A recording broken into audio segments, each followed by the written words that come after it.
The Wyoming Territory, December 1880. Night had fallen like a wolf-denied warmth, and the prairie howled beneath its teeth. Snow drove sideways across the land, thick and blinding, as if the storm itself meant to erase every trace of life.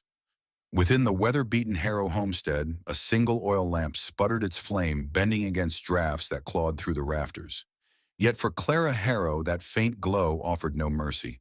She stood barefoot in the open doorway, her body trembling arms, cradling three tiny bundles swaddled in torn muslin.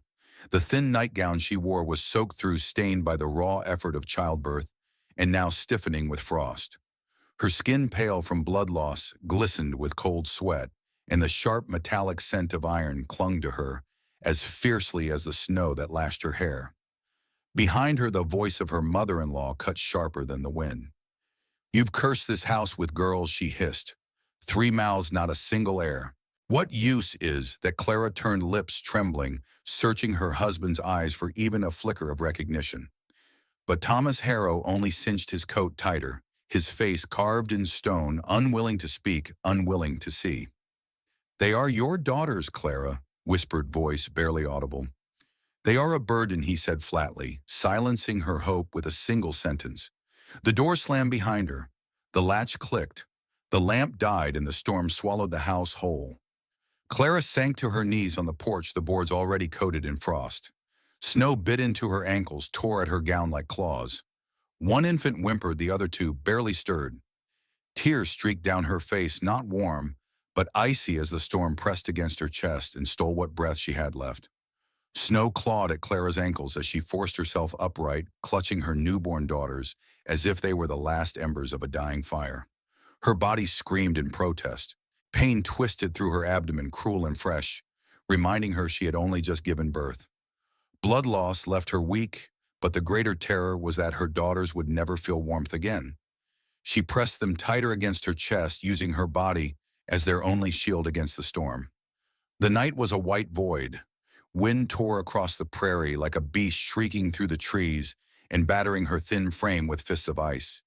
She could barely see beyond the curtain of snow, only vague shadows of fence posts, and farther still the faint outline of pines. Her lips were cracked, her fingers numb, her breath shallow and ragged. Yet she moved, one step, another, then another, each one a rebellion against death itself. Her legs buckled more than once, knees slamming into drifts that swallowed her up to the waist. She would stagger back, whispering into the void, her voice breaking. "Hold on. Just a little longer." The babies whimpered faintly. One gave a weak, pitiful cry. The other two were frighteningly silent. Clara's heart clenched. She bent her head close, letting her cracked lips brush their tiny foreheads. For the first time, she gave them names, soft, breathless whispers barely carried over the storm. Clara, May, Rose. No priest had blessed them. No father had claimed them. No neighbor would welcome them.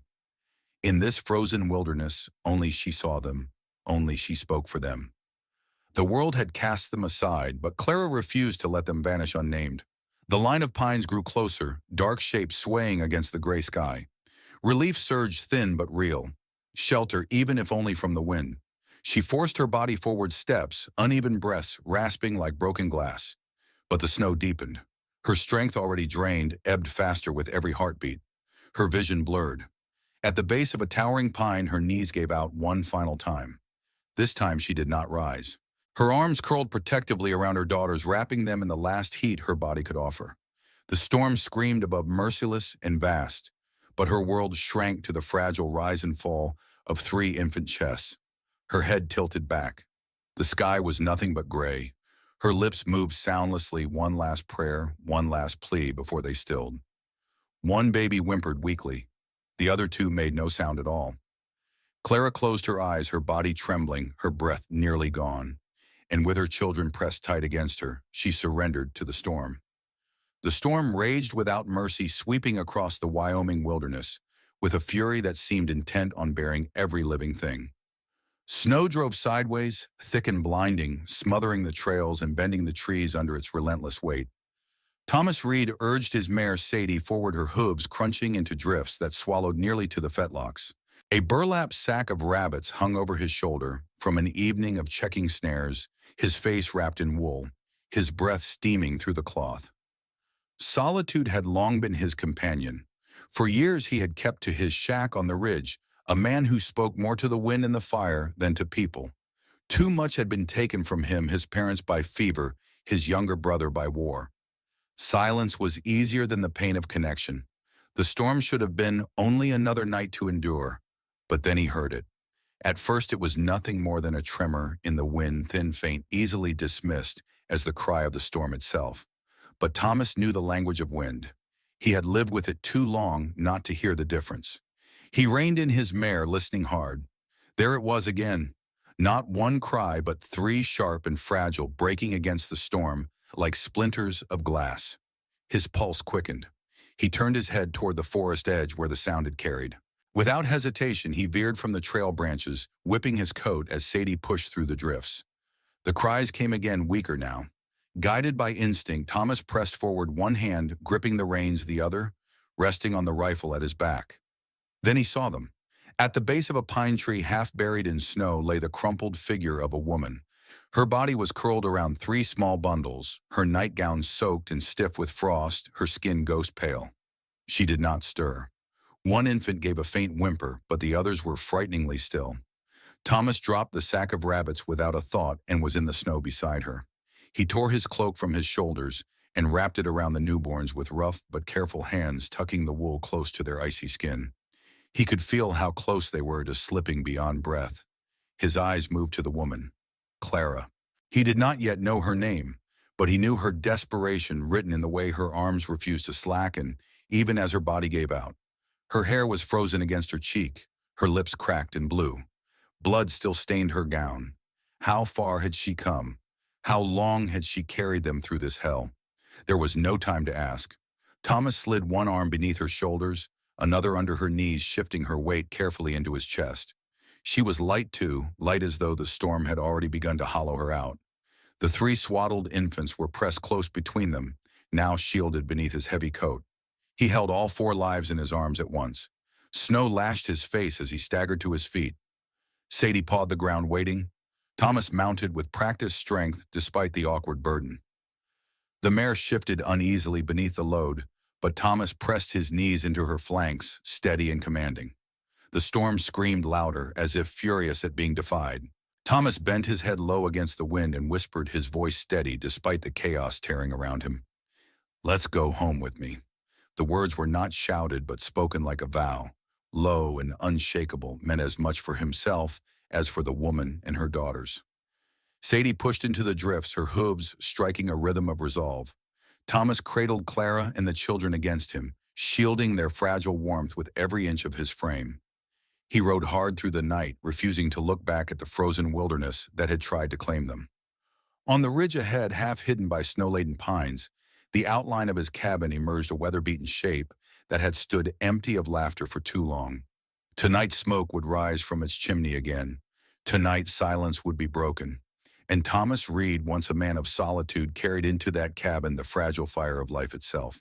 The cabin on the ridge was little more than a dark silhouette against the storm, its chimney buried under snow, its shutters rattling with every gust. For days the hearth had been cold, but as Thomas shouldered open the door with his boot cradling Clara in the three frail bundles, something shifted. The storm might rage outside, but here inside he intended to build a sanctuary. He laid Clara gently onto a pile of quilts by the hearth. Her body barely stirred, her lips cracked, breath shallow. The infants whimpered faintly in his arms, their voices more like sighs than cries. He set them in a basket lined hastily with rabbit pelts and drew the heaviest blanket he owned over their tiny forms. Then Thomas went to work. His hands, cracked from years of winters, moved with practiced certainty. He struck flint to steal coaxing sparks into kindling, nursing the flame as if it were another fragile child. At last, orange flickers leapt to life, climbing over the stone hearth and chasing shadows from the corners.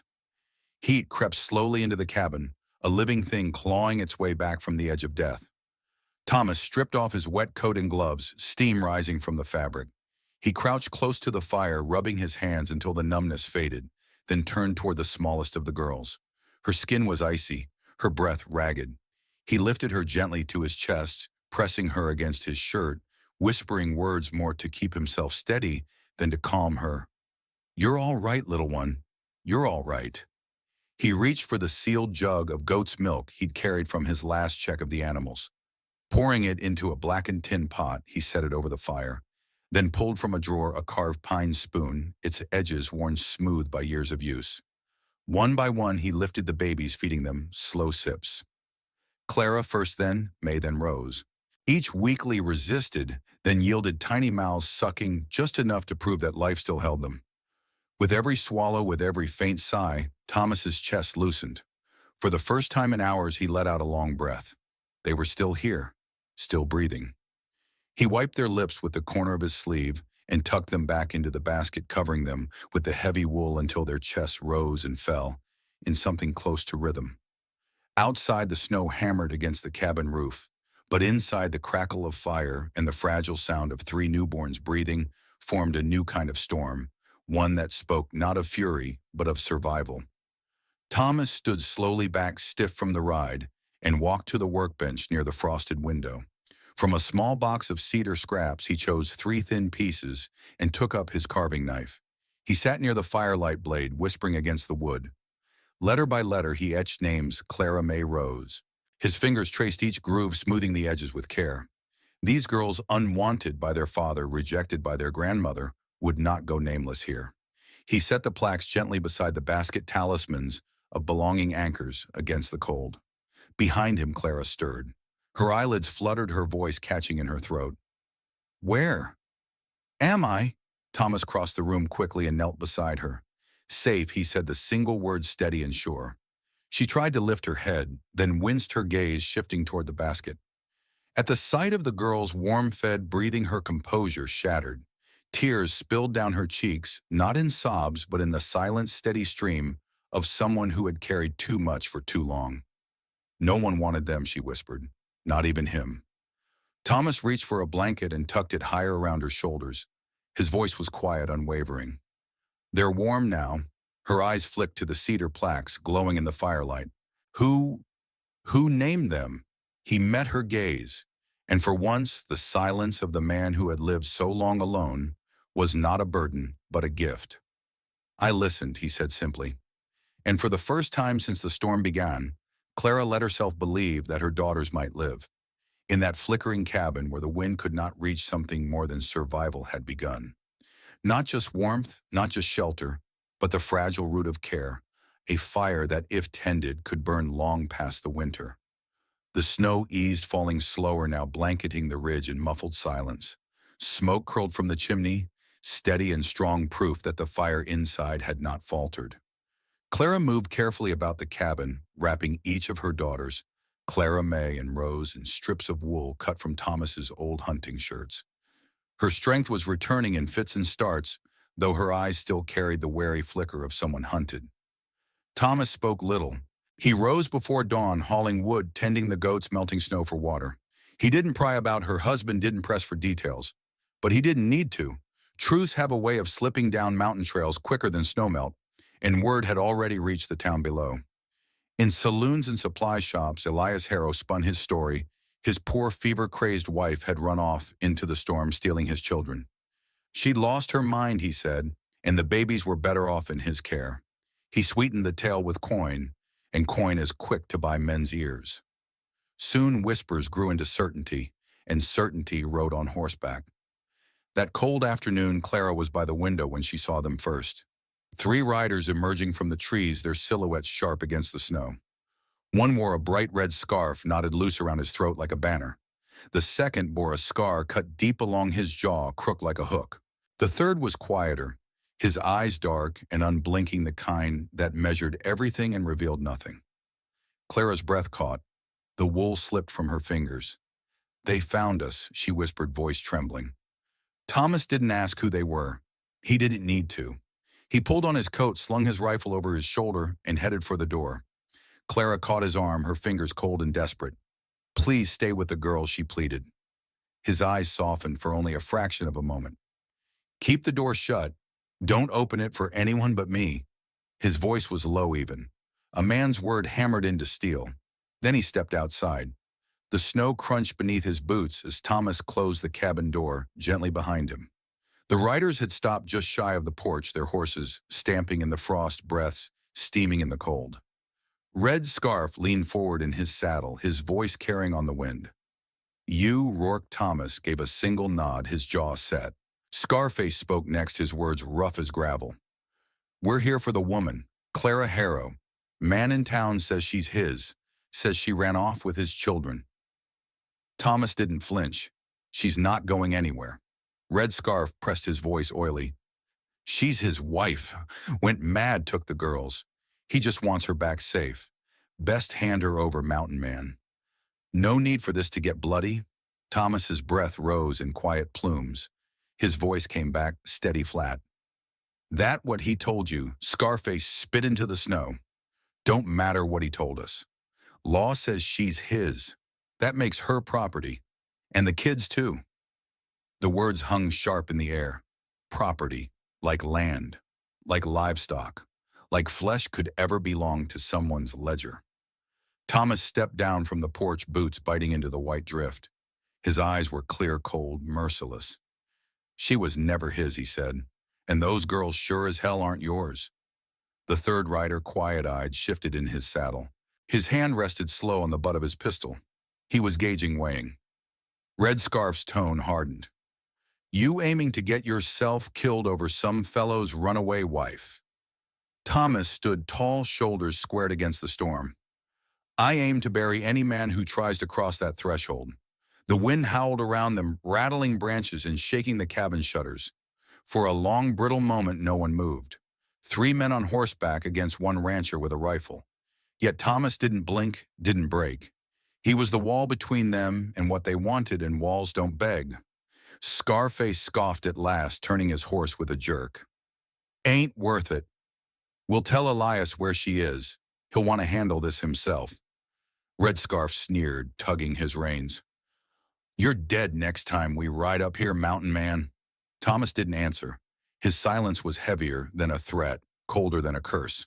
He only watched them turn their horses and ride back down the trail, snow kicking beneath their hooves until the trees swallowed them whole. Only when they were gone did he breathe deep again. He turned, boots dragging heavy across the porch, and opened the cabin door. Inside, Clara stood pale and trembling by the hearth, clutching little Clara to her chest. Her lips were parted, her body still, as if she were carved from the same pine beams that held the cabin together. "They'll come back," she whispered, barely more than air. Thomas shut the door behind him, the latch clicking firm. His eyes moved to the cradle where May and Rose slept, their breaths steady, fragile threads against the silence. He didn't deny her. He didn't offer false comfort. His gaze returned to hers, level, unwavering.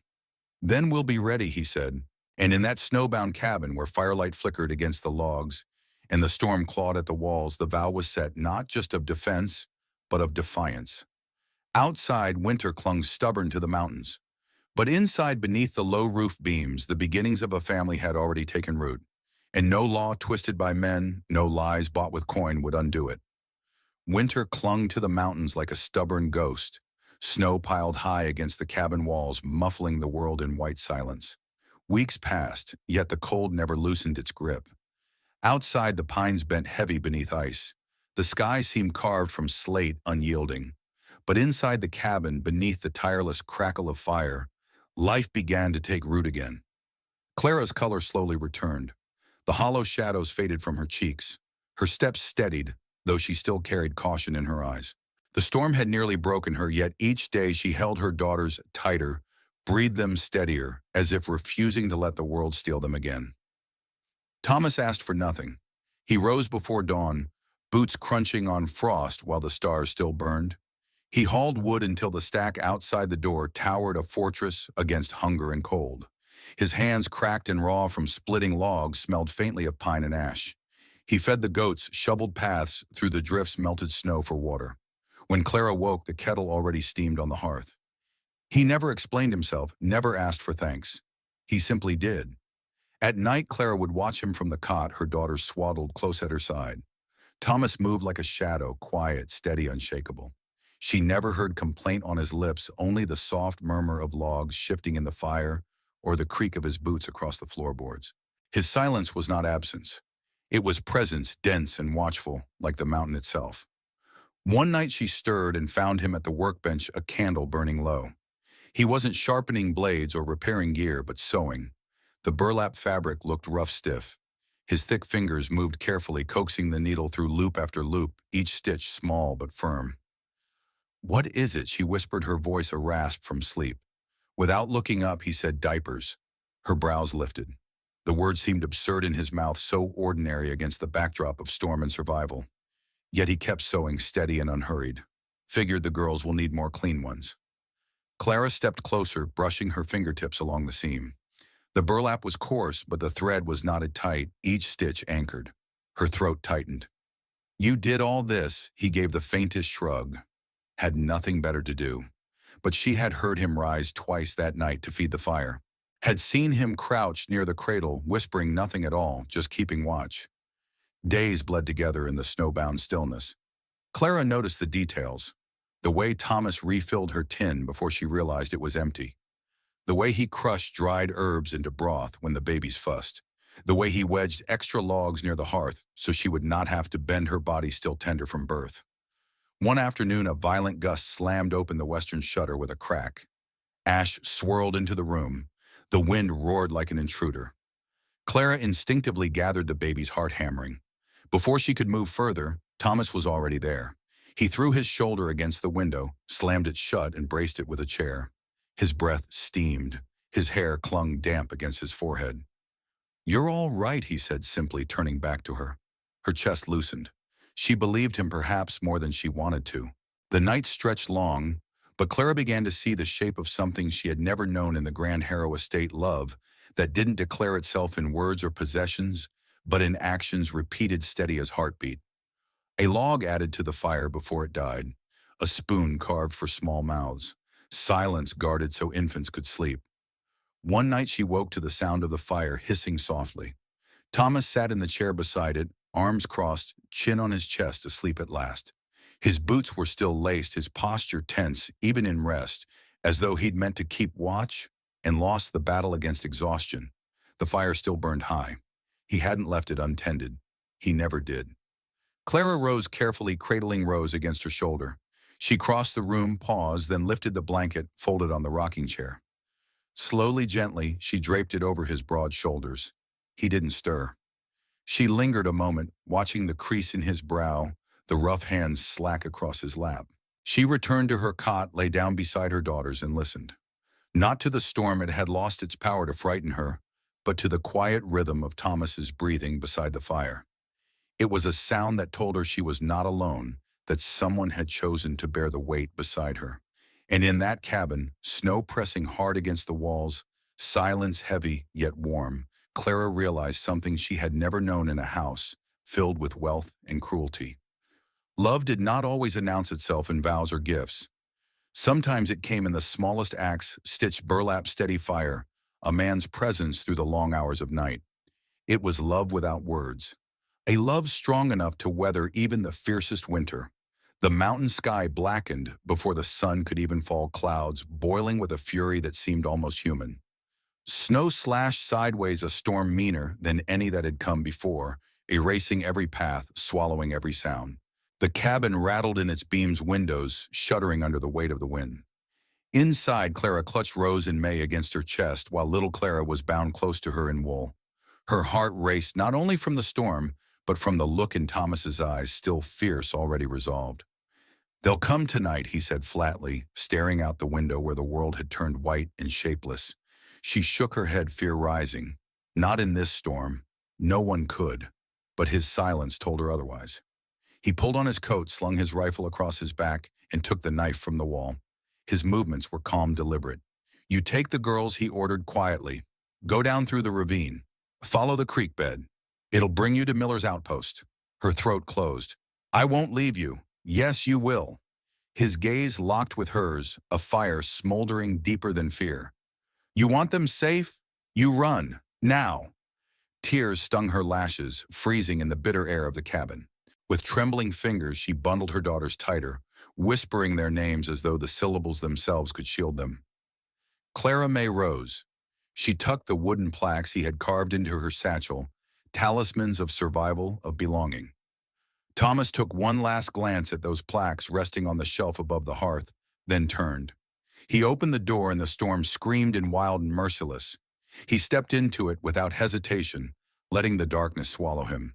Clara slipped out the back, clutching her daughters, her feet pounding, through drifts nearly to her knees. The snow blinded her, but she clung to the creek bed as he had said. Each step felt like defiance. She carried not only 3 fragile lives, but the desperate hope that her husband's sacrifice would not be in vain. In the blur of white and pine, Thomas waited. He did not light a fire. He did not move until the horses gave them away, 3 shapes materializing through the blizzard. Elias rode at the front, revolver, drawn coat, snapping like a torn flag. 2 men flanked him, rifles glinting even in the dim light. Roar! Elias shouted into the storm. "I know you're out here." Thomas stepped forward slowly, rifle raised but not yet aimed. His breath puffed in steady clouds. "She's not yours." Elias laughed, teeth bared against the cold. "She's my wife and those are my daughters." Thomas's voice cut through the wind, calm as a blade. "They're hers. You only ever wanted what made you look strong. All you ever made was fear." Elias raised his gun. "Step aside." Snow howled. Thomas did not move. One of the men fired first. The shot cracked the night. Pain exploded in Thomas's shoulder as he staggered to one knee, crimson blooming across the snow. But he did not fall. He ground his teeth, gripped the rifle tighter, and fired back. One man went down with a shout, swallowed by the storm. The second spun his horse to flee. But Thomas's second shot clipped his leg, toppling him into the drifts. Only Elias remained, his face twisted with rage, revolver steady. "You'll die for her," he roared. Thomas's reply came low, ragged but unshakable. "No, I'll live for her." Another gun cocked, not his. A voice thundered from behind the veil of snow. "Drop the weapon, Elias." Through the storm rode Sheriff Colburn, coat-trailing rifle aimed from the saddle. Behind him trudged 3 men from the outpost, and at their sides, soaked and breathless, but unbroken, Clara. She had led them back, refusing to run farther, refusing to let Thomas stand alone. Elias spun, gun still raised. But Clara stepped forward, fire in her voice despite the storm's roar. "Try it. Give them one more reason to bury you." His hand trembled. Then slowly the revolver dropped into the snow. The sheriff moved swiftly, binding Elias's wrists while deputies dragged the others upright. Justice clanged in the steel of shackles. Clara ran through the drifts to Thomas. He still knelt, blood staining his coat, one arm hanging useless, but his eyes were clear, fixed on her. She dropped beside him, pressing her hand to his wound. "You're not dying," she said fiercely, tears freezing on her cheeks. "Do you hear me? You're not." He let out a strained breath, almost a laugh. "You came back." Her grip tightened around his neck, her forehead pressed to his. "Of course I did." The storm raged on around them, a fury of wind and snow. But in that circle of fire-warm resolve, his wound, her defiance, their daughter's safe justice finally had its voice. Thomas had held the line alone, but it was together in love, in unyielding courage that they endured. The storm had broken, but its echo lingered, a restless wind scraping along the cabin walls. Inside, the fire burned low in steady golden light, bending across rough-hewn beams. The smell of pine smoke mixed with boiled herbs, sharp and earthy. Thomas lay on the cot nearest the hearth, his shoulder bound in fresh linen chest, rising and falling with measured effort. Pain traced his breath, but in his eyes there was no surrender, only the stubborn calm of a man who had refused to yield. Clara had not left his side. Her dress was damp from snow, her cheeks flushed from both heat and fear.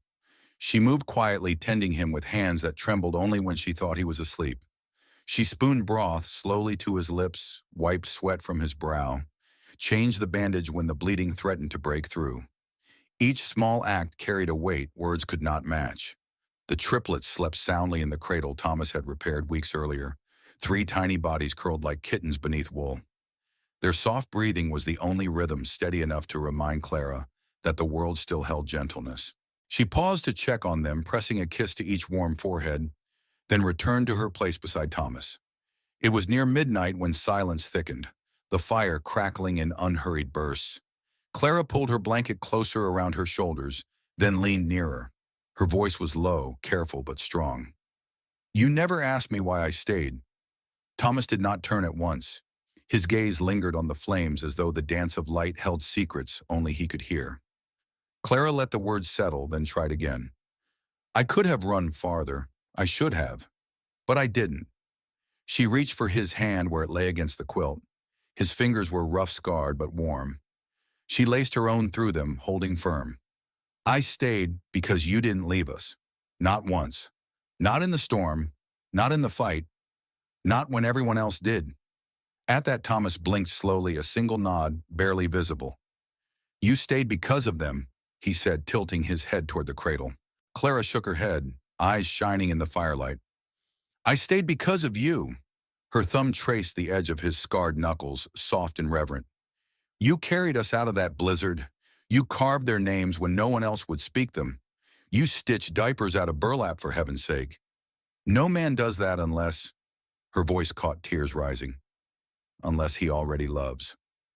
Thomas turned to her then. He moved with effort, wincing at the pull in his shoulder, but his eyes locked with hers fully.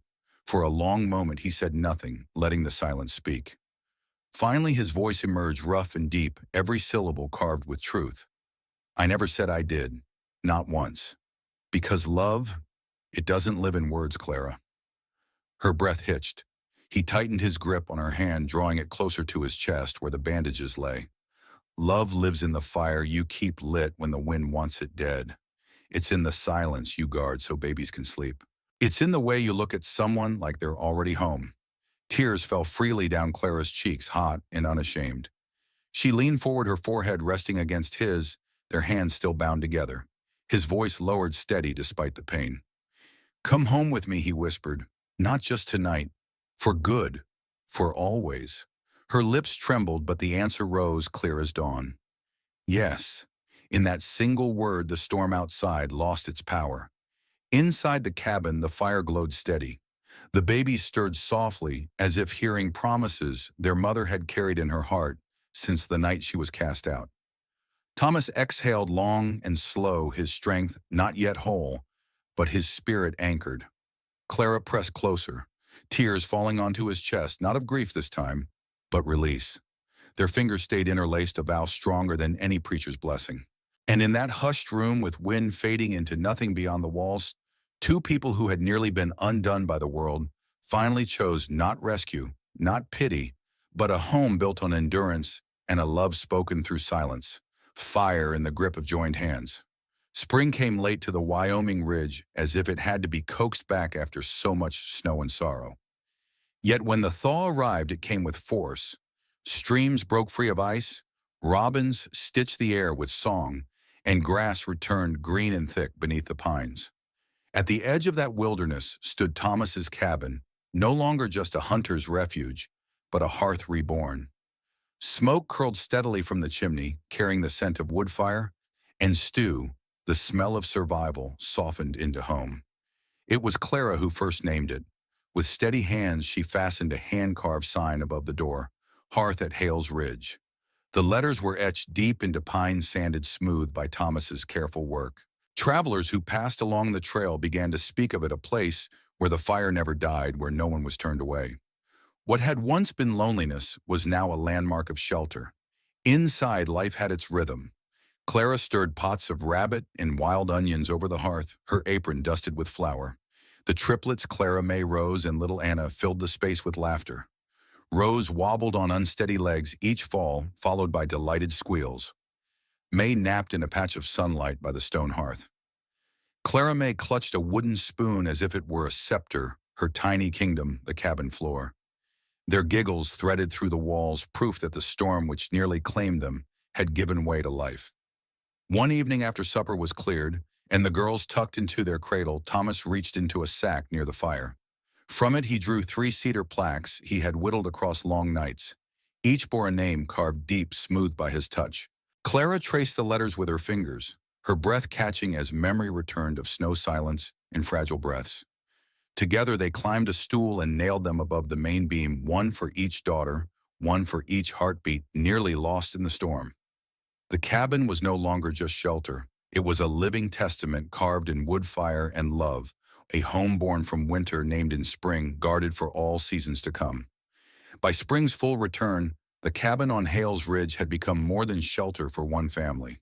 It had begun to breathe as part of the mountain itself, a place where weary travelers and curious neighbors alike found warmth. Clara, once turned out as if she were nothing, now stood at the heart of a living classroom. Children from nearby hills, barefoot, wind-chapped, wide-eyed, gathered at the window where Thomas had hung a slate board. With chalk dust on her fingers, Clara taught them letters and words, her voice rising with patience and laughter. Some lingered just to hear her hum or watch the way her smile lit the room brighter than the fire. Meanwhile, Thomas worked with his quiet steadiness. He expanded the garden out back, fencing rows where beans and squash would rise.